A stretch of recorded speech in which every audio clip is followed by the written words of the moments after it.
เอ้ยสู้ลิเวอร์พูลชนะว่า4-1นำจากพุ่งเลยก็คือโทษเนี่ย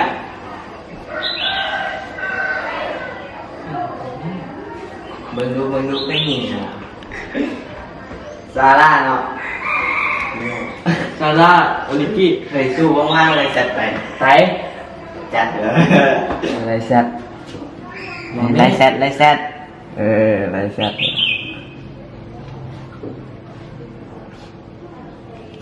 ไซแซดโทษลงไปเฮ้ยมาอะไรวะ โอ้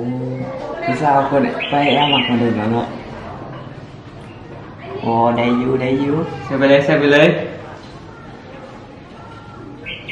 ไล่แซดเฮ้ยเตะบันเนี่ย เอาเข้าไปเบิ่งมัน ทามสาวตัวเบิ้งเตะบันฮะ อ๋อยูเว่เนาะชิคาเบติโก คูเดือนเลย พูดเรื่องไอดอลเขาเนาะทำเบิ้งดูผู้สาวอะไรนะผู้ต้องเพีย เอาแล้วแมวนี่คนยิงอ้าวไรแซดค่อยเราคือประมาณแซดนึงค่อยเรา ซึมเศร้า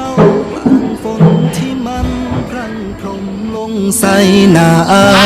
ยปล่อยน้ำตาให้มัน